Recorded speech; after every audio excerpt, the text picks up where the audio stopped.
All right, we're live right now. Wake Up 502, 96.1 FM, coming to you live from Homecoming 2025 here with the mighty men of Phi Beta Sigma. Hold up, David, come here for a second. No, come on. You want to U of L's find it? You want to Howard Stellenberger's find it? Look, he wants to stay in anonymity. Yeah, he wants to stay in the back. I don't know why. Right there's when the U of L's finest came in, play with Howard Snellenberger. Child Chapter's finest. We're here, like I said, at U of L's Homecoming 2025. Wake Up 502 with the mighty men of Phi Beta Sigma. As you can see, we're here for Child Chapter's 100th anniversary here in the city of Louisville. 100 That's what we years. do right there. 100 years. Drinking beers, killing steers. That's what we do, baby. We go hard to paint 24/7, 365. Yes, sir. I like it. I love the energy, Haven Harrington. Man, of course. Absolutely. My hair, my bros. Man, how can you not be excited? Homecoming, about to be the week, yeah, I was about to say something. Okay, we got little people around, but about to take on the greatness that is the Boston College. I don't know what the mascot is. The Eagles. Boston College Eagles. Haven't been good since Doug Flutie strode the sidelines. Yeah. It's going down. It's a little overcast day, but it's a beautiful day. Everybody's out. Everybody's getting food. We making plates. Good times, good drinks, good food. Haven, it sounds perfect, dog. It is perfect. I got my man Kenny over here, Dr. Kenny Shoulders over here on the grill, doing Shout his out. thing. Look at Absolutely. it. He has a deep fryer, the grill over here. You know what I'm saying? Kenny's doing it big. That's how you do it 5 minutes. Anytime you got the deep fryer out at the tailgate, you know it's going to be a good time. That's right. You know it's going down. That's how we do here. That's how we do it 5 minutes Sigma. We go all out. We go hard to paint all the time. Absolutely. So Haven, of course, we're getting ready coming out. Everybody's still riding high, even though they didn't necessarily like what happened last night on the basketball court. But everybody is riding high because of what happened last Friday. Louisville goes down to Miami. They get the win. So this is the next game. This is the game that everybody's been looking for. This is the game that everybody's been waiting for. It's what's afraid of. Everybody's afraid of it. Because Brom has lost to the worst team in the ACC every year he's been here. Year one. Louisville has the huge win over Notre Dame. Everybody's excited. They beat down Notre Dame. They go out on the road to Pittsburgh next week. What happens, Haven Harrington? And lose to the worst team in the ACC. Pitt won one game, and that was us. Louisville goes out last year, goes down to Clemson, beats down the Tigers for the first time ever. Beat down. Then they head out to Palo Alto, take on Stanford. What happens? The worst team in the ACC. If they win that game, they're in the hunt for the playoffs.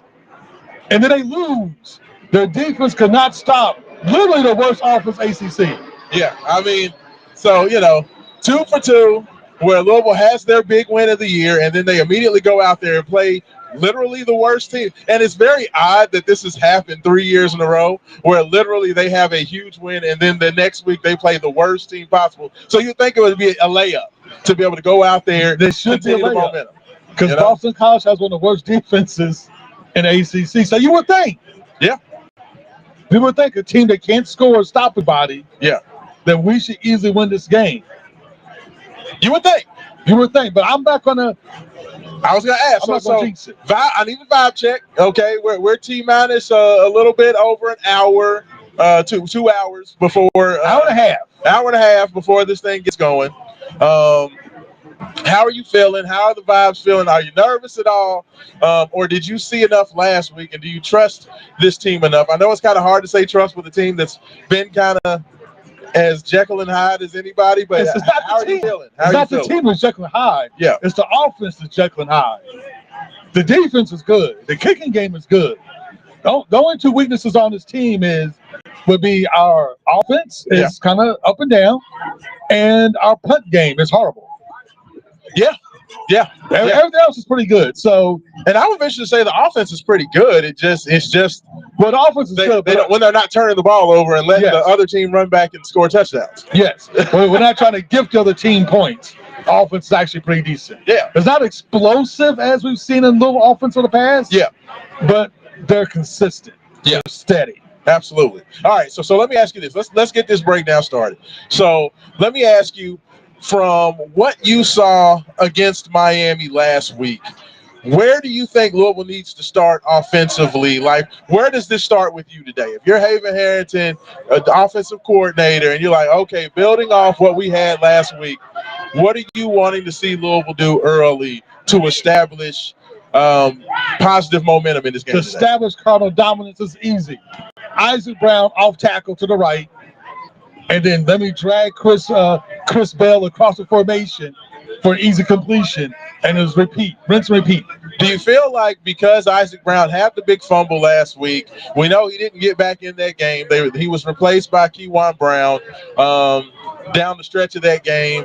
Is there any lingering over about that, or do you just give the ball back to him full confidence and just say, go out there and do your thing? Go out there and do your thing. Give the ball to him. Make him do his thing, because we all know once Isaac Brown gets going, and if he's averaging 7-8 yards a carry like he did against Miami, this Louisville offense is almost impossible to stop, number one. Number two, Miller Moss is so much more comfortable as a quarterback when his run game is there. Yeah. When you know that you can hand the ball off on 3rd and 10 and possibly get the first down more often than not, that takes a lot of pressure off you. And as we know, with Miller Moss, if he gets a little pressure, if he feels pressured, he's prone to make decision mistakes. Yeah. Yeah. So having a great running game takes the pressure off, makes it easier for him to short pass attack, get the ball in his hands in 3 seconds and less. That is the recipe for offensive victory. Yeah, I like it. You know, I agree with you. I mean, I think that, you know, it's funny because this team, everybody came into the year looking at Isaac Brown and thinking that Isaac Brown's going to be the guy that carries this team. And hasn't really been the case. Like, to me, this team has really been carried by Chris Bell. It's very odd that a wide receiver is the dude that carries and sets the tone. Well, you know, in Isaac Brown's defense, he was hurt for like 2 or 3 games. That's true. So he was out. But and even then, before that, though, and then they weren't running the ball. Then the offensive line just gave you nothing. Yeah, yeah. So it's hard to run the ball with the offensive line that's not run blocking. I mean, I think that number 0 is definitely a guy that's a tone setter. You know, the fact that when you get the ball into Chris Bell's hands, when you get the ball into even Trayshawn Hurry's hands or Dakari Collins or Colin Lacey, that quartet of wide receivers, those dudes make things happen. You know, like those guys honestly set the tone. You know, like, he agrees. Hey, see, thank you. I appreciate that. Dr. Schulter agrees. I mean, they have, like, it's weird to see a team that everybody thought was going to be this power running team, but it's really the wide receivers that set the tone for the whole squad. Fish are going fast and fish. Oh, hey, I heard that. Ribs next. That's what we're talking about right there, the fried ribs. Hey, the fried ribs, absolutely amazing. I cannot wait. I thought about, hey, Doc, I have thought about them ribs for 365 days, bro. From last homecoming. Yeah. Literally. But no, it is very interesting because Louisville has had very few teams where that quartet of receivers, because I think it's all of them, including the tight ends, that really set the tone for this team. And when those guys get going, you know, and the opposing defense has to respect the passing game, that's what sets up those spaces for Isaac Brown to be able to get out there and do his thing in the running game. Because honestly, I think because, you know, you throw the pass, you know, you throw it to the crosser to Chris Bell. Chris Bell takes a crosser that looks like a 10, 15-yard completion and houses it.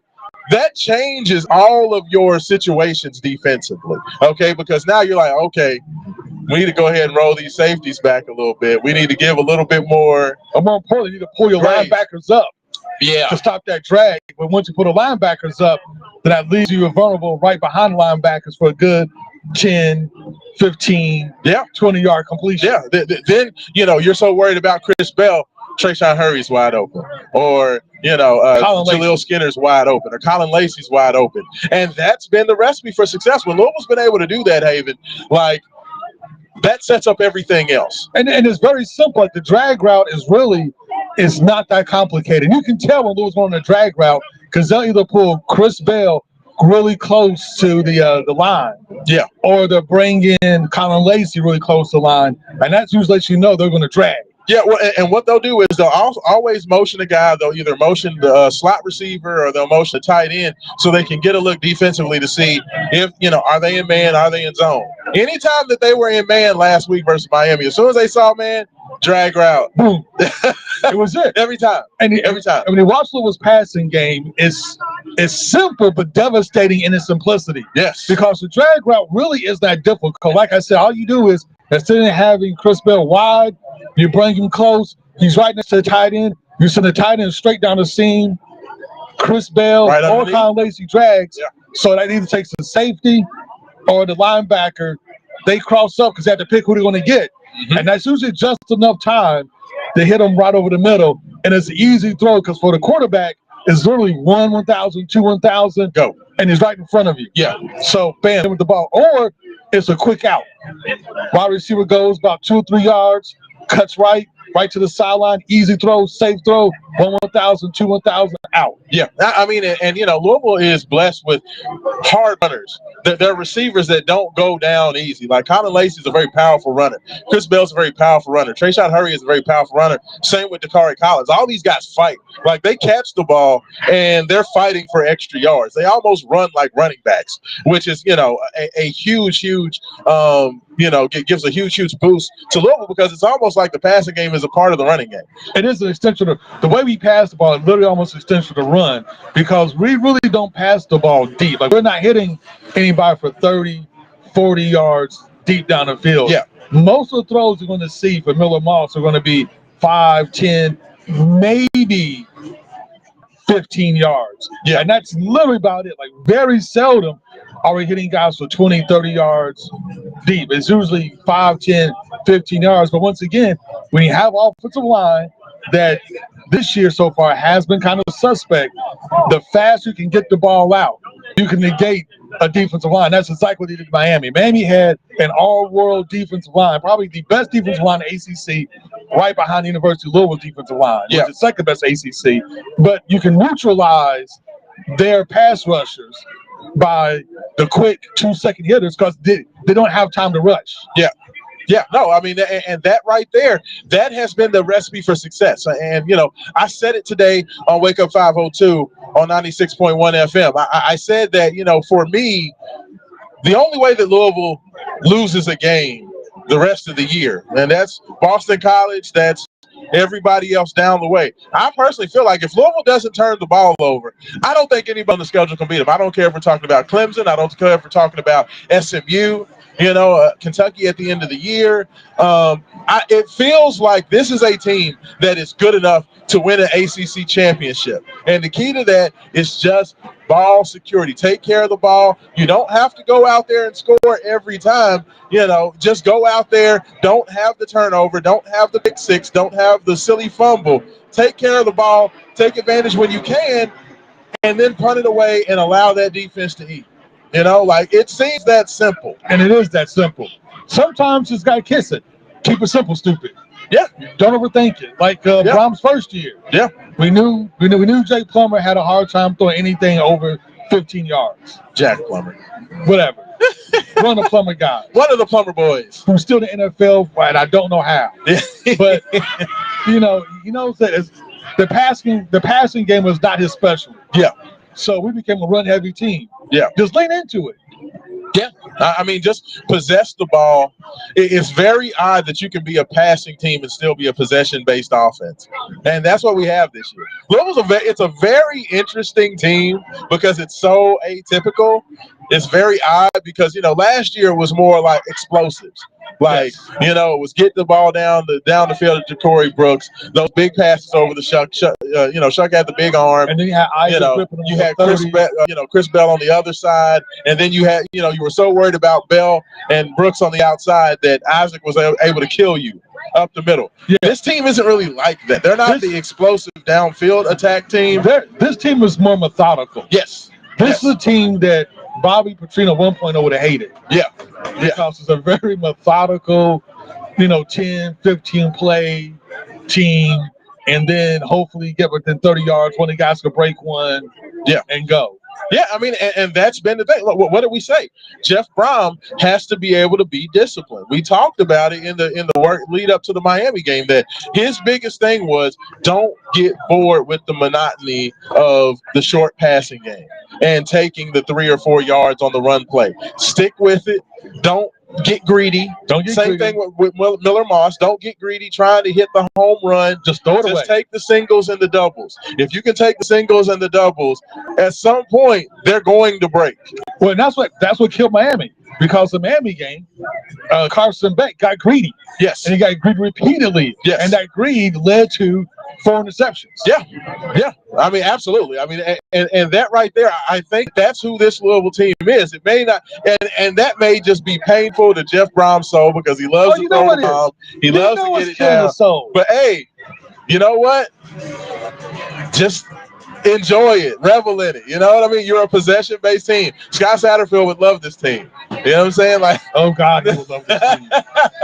I mean, this is a Scott Satterfield special. You know what I'm saying? Just kind of sensible salad offense. All the way down the field. All the way down the field. Just because you have the guys that can take advantage of it. You can just dink it and dunk it, and you know, the team can't stop it. You know, that was the one thing I said I learned a long time ago when I watched Teddy Bridgewater as the quarterback at Louisville. He was when I learned that the field is 30 yards wide, okay? So when you're dealing with a 30-yard wide field and a 20-yard box out, no defense, regardless of how athletic you are, can cover all of that space.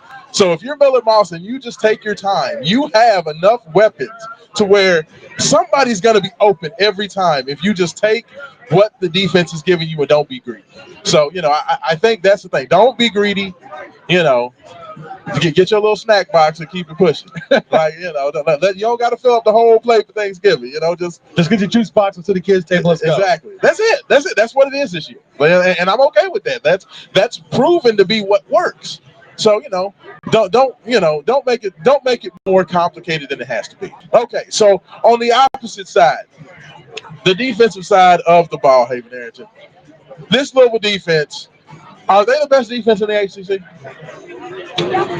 I would say right now, yes.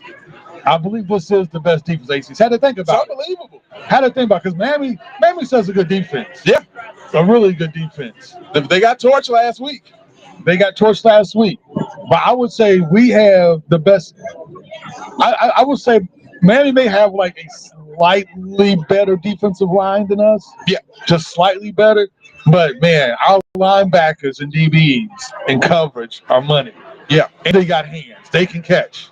It's very interesting. They said that Brown had the defensive backs and the linebackers do a lot of drills where they were, you know, throwing the ball deep and having those guys kind of lay out to get, you know, to pick off. They actually practiced that during the offseason. That was something that they did every practice. And I mean, it seems to be paying off because it shows. It's the best hands I've ever seen on linebackers and defensive backs ever. Is that Thaddeus? Straight from Texas. Everybody's favorite sitting right here. We got Thaddeus coming in. There we go. And got the plate. Come on in the shot. Come on in the shot. Come on in here. Hey, everybody's favorite tech guru. What's up? Check this jacket out. Check this plate out. Come here. Look at this. That's what I'm talking about here. This is not the most beautiful thing you ever seen right here. I'm telling you. There's Kelly Style there. Right? What's up, Kel? Hey, how you doing? Right here, look at that. Beautiful. Mighty Tall chapter, Too Tough Tall chapter, Too Tough Tall chapter, Mighty Tall. There we go. There you go. Hey, everybody's having a great time. I know, right? Everybody's having I wish you all could see. You get a little snippet of what's going on back here, but there's a lot happening back here. Everybody's laughing, drinking, eating, having a good time. Get some of that fish in, get some of them plates in. Yes. Got some AKs in the house. You know what I'm saying? We got a Delta floating around here someplace. We got the fine ladies of fine womanhood and Zeta Phi Beta here. I mean, this is a beautiful show. That's what I'm talking about, Haven Harrison. I'm telling you, man. I love it. That's how we do. This is my favorite tailgate every year. Of all the places that we go and all the tailgates that we set up and all the live events. It's not Clemson. No. It's definitely not Miami. It's not Clemson. It's definitely not Notre Dame. No, God, no. This is literally my favorite tailgate every year. You know what? We can talk about Notre Dame's tailgate a little bit later. That'd be like something to talk about with the summer because their tailgate. Don't get me wrong. I mean, you ever Notre Dame?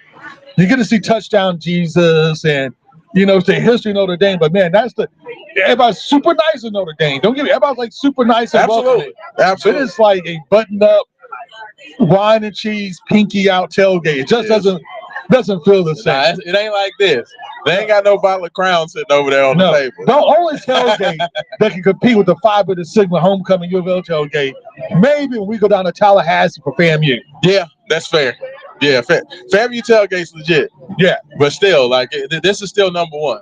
And in the power rankings, absolutely, Phi Beta Sigma is number one. That's right. With a bullet, absolutely. All right, so Haven Heritage. So you think Louisville has maybe the best overall defense? You feel like Miami has a little bit better defensive line. So, as far as this defense is concerned, against Boston College, Bill O'Brien. They don't really do anything well. It's hard to match I do with the NFL. Like they're talking about their backup running back had a good game last game. I'm like, I don't even know what that means. Like, they don't really do anything well. So, like, defensively, what are you looking for? Like, it feels like this is a game where Boston College is going to try to slow this thing down. They're going to try to slow it down. They're going to try to possess the clock as long as they can. Like, I mean, who is your who is the most important guys in a game like this? Like, who needs to play well? Because you're not going to try to run the big ball. Uglies? It's the big uglies up front because you know they're going to try to run the ball. Yeah. So it's your defensive lines and linebackers. And I don't think, they're going to try to run the ball. They really don't have any type of passing attack at all. Yeah. So, honestly, I don't know what Boston College honestly do to win the game. I mean, outside of hope that Louisville turns the ball over. Yeah. And we gift them some touchdowns like we gifted Virginia 14 points. Right. We may be able to gift them 14 points and keep them in the game. Yeah. Other than that, they should not be in the game. Unless we shoot ourselves in the foot, which is highly probable. Or possible. Yes. They should not be in the game. Yeah, I when I look at this, it's such to look at Boston College's numbers. This is depressing. This is like, God, this is a terrible football team. I mean, their uniforms are boring. Their offense is boring. I mean, Thomas Castellanos is gone. He's the quarterback for Florida State. He was like the only interesting thing about the Boston College. He was their offense. He was everything. He was the whole football program. Like now with him being gone, like I just don't know. Like I know you take everybody seriously, and I know that over the last 2 years we've seen this happen. But like to me, is when you have a very good defense. This is the thing. When you have a team that's defense first, you can take chances. You can take chances. You can have screw ups. Like even when you look back at the Pittsburgh game, Louisville had a great defense that year. Okay, year one under Jeff Brom. Louisville was in that Pittsburgh game to the end, even though they had a fumble that was returned for a touchdown. They had an interception that was returned for a touchdown. They were still right there. They still could have won it. Even against Virginia, they were still in the game when it gave them 14 points. Yeah, exactly. I mean, and that's the thing. It's like it doesn't make you upset proof. But it's fair. You have to mess up really bad to lose the bad team. It gives a lot of margin. When you have a great defensive team. You have a lot of margin for error with a good defense. Yes. Yes. We saw that only Charlie Strong with that defense was strong. Yeah. Yeah, I mean, and that's the biggest thing about this team is that because they're a defensive-led football team, it's very hard to get upset especially when you have a great offensive coach like Brown, because he's going to put up points. They put up 24 points in what is it now, like 20 straight games? 24 straight games. 24 straight games where they have scored 24 points or more. By far the longest streak in the nation. I believe the second closest team, I think, has 10 straight, I believe. It's insane what they've been able to do. So, I mean, when you have a great defensive football team, they're only averaging as a team giving up 21 points per game. But if you take away the defensive touchdowns, like the one Tisdale got week one, the two that Pittsburgh got, the two that Virginia got, the one that Pittsburgh got, if you take those 4 touchdowns away that they gave up directly to the defense, Louisville's averaging they're only giving up 16 points per game. It's crazy. So when you have a defense that's only giving up 16 points per game against anybody they play, like, and you have an offense that's scoring 24 points per game at minimum, do the math. Like, you don't lose. Not often. You don't lose. Not often at all. I mean, that's Unless you shoot yourself in the foot. yes. Like, you have to really shoot yourself, like, over and over again. Like, you have to shoot yourself multiple times. Which we did against Virginia. Yes. We shot ourselves multiple times, which we almost did against Pitt earlier in the season. Yes. Yes. I mean, but it takes that. It takes that because this team is that good. I really do. Like this, to me, this Louisville team should win an ACC championship this year. Now that they got past Miami, they got that big win down in South Florida. They should win an ACC championship. They should not lose. That being said, well, I would say this: they should technically not lose another game. Yes, but to get ACC championship, I don't know. Well, I was going to say there's still 2 undefeated teams. So SMU went down today. So that was one of the teams that we had on upset alert. Talked about them going on the road at Wake Forest. Virginia should have lost. Virginia should have lost today. But UNC once again have found a way to grab defeat out of the jaws of victory. As badly as UNC screwed up that game, it still came down to the running back stretching out for a 2-point conversion and literally came as close to the line as possible without getting the ball into the end zone. Is how close Virginia came to losing today. Well, no, actually, what really killed them is this the second week in a row. Yeah. The second week in a row. Where the wide receiver fumbles going into the end zone. Going to the end zone. Yes. Like he had a touchdown. Yeah. And he fumbled into the end zone. Instead of a touchdown, you have a touchback. They scored a touchdown, the game's over. Yeah. If they would have scored the touchdown against UVA, that the game, it's a completely different ball game. It was a very ugly game, and like I said, and this is the thing, Haven, I will be honest with you. Like, I don't think any of those 3 teams coming into the day, like SMU, Virginia, Georgia Tech, I don't think any of the 3 are that good. Like, Georgia Tech is ranked number 7. Is Georgia Tech the number 7? I don't think so, bro. Only reason Georgia Tech's number 7 because they beat Clemson when Clemson was still supposed to be that playoff team. Yes, literally. Like that's their whole thing, right? It's just that they beat Clemson. And Clemson sucks.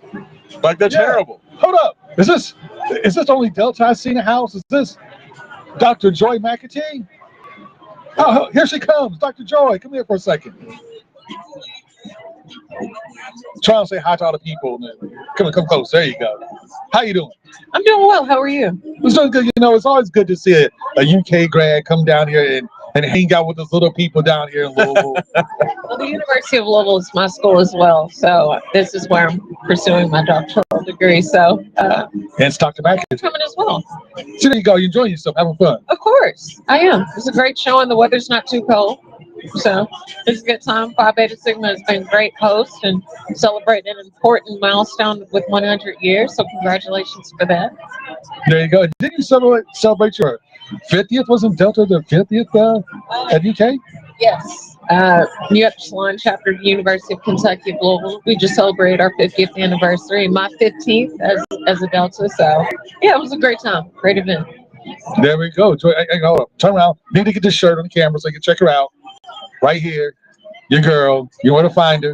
She's all the interwebs. Joy McAtee's right here. It's easy to find, easy to see. Thanks for stopping by. It's good to have you here. We'll see you soon. Well, thank you so much. I appreciate the invitation. Of course. Thank you. There you go. No, you got to say it loud and proud. Yeah, that's what I'm talking about.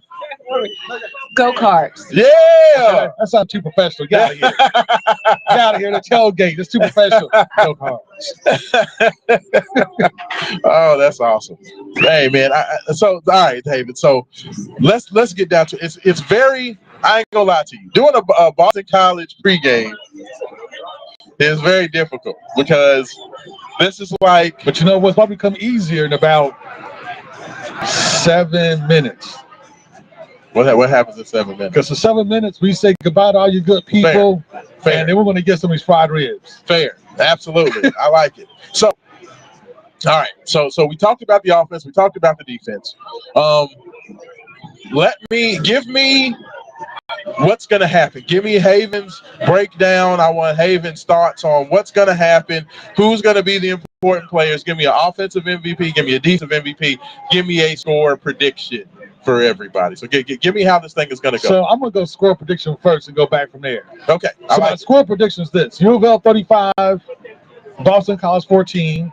14. I am keeping up to what I predicted on Thursday. Yep. At our Wake Up 502 After Dark broadcast, only because I think that we will turn the ball over and then Boston College get a cheap score. Yes. So that's the only reason I'm giving them 14 points. Okay. I think we'll score 35. I think we'll be methodical. I think we'll control the ball. I think with Boston College trying to lengthen the game, it's kind of short our possessions. That's why I don't give us more than 35 points in this game. Okay. Offensive MVP, I'm trying not to say Chris Bell, so I expect to have a great game. That's the low-hanging fruit. Low-hanging fruit. I'm going to do something a little different. I'm going to go with, you know what? I think the running game amps it up. I think Brown is really going to focus on trying to get Isaac Brown loose. Okay. Because if you get Isaac Brown loose in this game, that's going to make everybody watch out for him next game. It's really going to open the passing attack when you go to SMU and when Clemson comes in town. Yeah. The other two big teams on the schedule. So I'm going to go with Isaac Brown, have another big game, have about 126 yards, 1 or 2 touchdowns.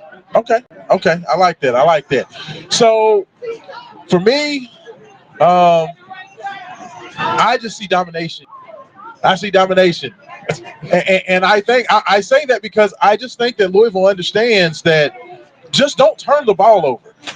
Don't turn the ball over. And I'm going to be honest with you. If they don't turn the ball over and they punt the ball away, even when they get stopped on drives, Boston College I don't think Boston College can drive the field and score a point. Then, thus, my prediction, I think Louisville gets their first shutout of the season. What? I'm calling Louisville 42-0. 42-0. I'm calling it. You know what? Our intern Dre will be very proud of you with that pick because he's always putting a little the blink somebody. Death, doom, and destruction. The 3 Ds. That's right, baby. 3 Ds of football. 3 Ds of football. Death, doom, and destruction. You know it. I feel like this is going to finally be the opportunity where Louisville football puts the throat, the foot on the throat and finishes. This is a Boston College team that is basically quit playing. They lost to UConn last week. They are hapless. They are rudderless. They don't care. So if they go out in this first quarter and Louisville gets up, say, 14-0, I just don't feel like there's going to be over. Yeah, like I just feel like they can't come back. They're going to lay down. I just feel like they're going to lay down, and that's the way I see it. As I look at the numbers, I don't feel like this is a team that should score. So, as long as Louisville stays away from the silly turnover, the silly bobbled ball, and I think that especially Isaac Brown is going to put 2 hands on football.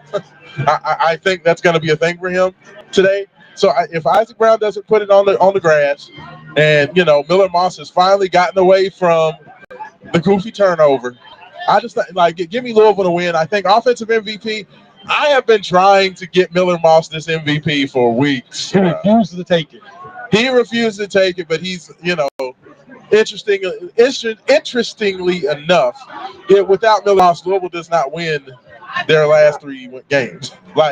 They need him, but he can never be perfect. No, he can never go out there and be the man. This is a Boston College team that you should be able to go out there and look like Superman today. Even Jack Plummer looked great against Boston College 2 years ago. He did. It was his biggest game. It was a 4-touchdown game. I think he threw for almost 400 yards. It was an amazing game. So I'm going once again, MVP Miller Moss. He's going to throw 5 touchdown passes. What? 5 touchdown passes today. You are. I don't know what you've been smoking. 5 of them things. This is going to be the Miller Moss game. Those 5 of them things, and I can see that. Before I can see 5 touchdowns. 5 things in terms of touchdowns, not Roman Kelly things as in interceptions. So 5 touchdown passes. Miller Moss is the MVP, and everybody's going to finally get off my man's back. He's going to get that boy is good Player of the Week trophy. We'll see, but hey, everybody tune in to us every Tuesday night, we do our main event, our main event after dark. Wake up 502 after dark. Subscribe to YouTube channel. Yes. We're broadcasting live. And every Saturday morning, 9 to 11, 96.1 FM. Tune in to your #1 weekend sports show. That's right. That's right. We are the #1 weekend sports show. Tune in to us every Saturday from 9 to 11 as we break down cards, cats, NBA, NFL, Tiddlywinks, baseball, boxing, MMA, the whole nine. And every Tuesday night, once again, check us out. Every every Sunday night, Main Event Combat's podcast is on the YouTubes. So check us out, Main Event Combat with the K, as we break down all the boxing, MMA that goes on in this area. We've had some great interviews so far. Katie Marks is the host, does an amazing job. So check us out. So much going on, so much content to consume. One place to find it. There we go, hey man. So hey, you know what? Let's get ready. Let's go Cards. Let's get this win today. And like we like to end every show, without struggle, there is no progress. With the blue fight. Hey, congratulations on 100 years. There We out. We out. Peace.